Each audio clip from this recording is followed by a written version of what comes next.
Nous savons par Jacques, chapitre 5, au verset 17, qu'Élie était un homme de la même nature que nous. Nous n'avons donc pas à nous laisser influencer par cette idée fausse que nous avons là, quelqu'un qui était en lui-même au-dessus de nous, ou disposait de ressources que nous n'avons pas. Tout ce qu'il était, nous pouvons l'être. Car ce qu'il était, il était en raison du Dieu qui était avec lui. Ce que nous pouvons être, nous, c'est en vertu du même principe, Christ en nous, que nous le deviendrons. Gardons-nous donc de l'oublier, si puissant qu'ait pu être Élie, nous sommes des candidats à un service spirituel d'égale puissance. Il s'exprimera peut-être dans d'autres directions, mais qu'importe, pourvu que le même résultat soit atteint. Or, le résultat voulu de Dieu sera toujours atteint si nous remplissons les conditions fondamentales. Élie était absolument en dehors de tout ce qui n'était que simple tradition religieuse. Pour lui, il n'y avait pas de compromis possible entre le culte de Dieu et la religion officielle. Quand on cherche à se faire une idée d'ensemble de sa vie, c'est cela qui ressort avec le plus d'évidence. Il n'y a rien de plus frappant ni de plus éloquent pour nous que l'exemple de cet homme qui vit complètement séparé du système religieux représenté par Achab. La piété à la mode avait cessé d'être un témoignage authentique à Dieu. Et pour Élie, une fidélité absolue impliquait une séparation absolue.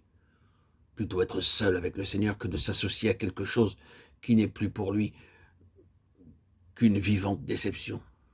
Quand il sort, grand et digne de son tête-à-tête avec Dieu, c'est pour clamer sa protestation contre une religion qui a fait fausse route.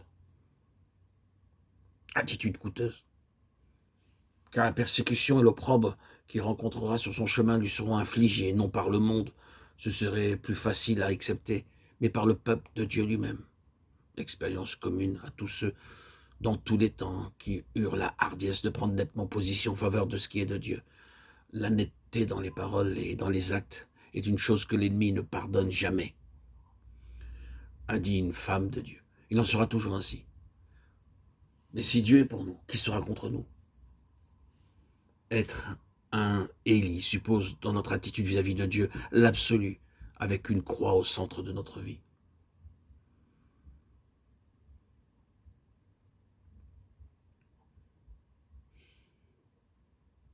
Quoique indépendant de la religion officielle, Élie fut un homme essentiellement dépendant. Toutes ses ressources ont été en Dieu, qui est resté seul juge des besoins de son serviteur.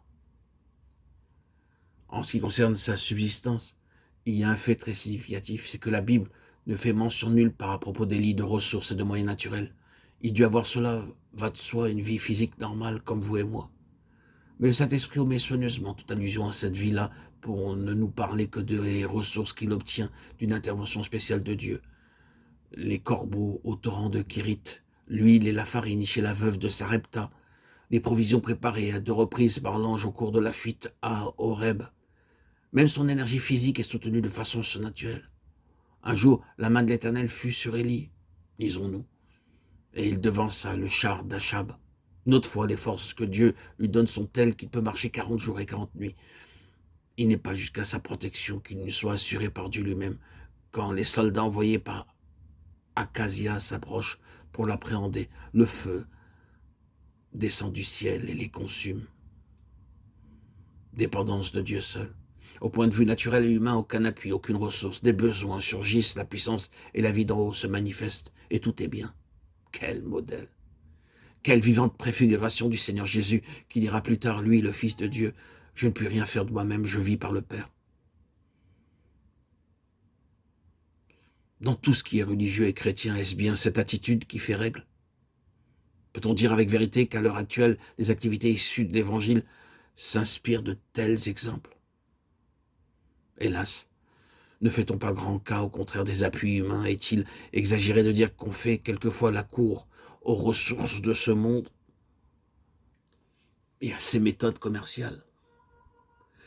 La personnalité humaine, avec ses capacités naturelles ou acquises et tout ce qu'elle croit pouvoir mettre en avant, n'obstrue-t-elle pas bien souvent le canal des interventions divines? Nous n'aimons pas poser de telles questions, mais nous devons à la vérité de tout regarder en face et de poser le problème dans toute son ampleur. Car si Dieu nous appelle à marcher avec lui, à vivre de lui, il faudra bien que nous prenions position à l'égard de ces choses.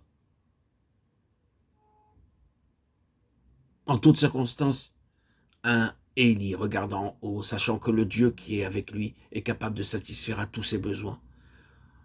Si nous voulons être revêtus de l'esprit de la puissance d'Élie, nous devons cesser de donner aux moyens naturels de subsistance une place de premier plan, comme c'est trop souvent le cas.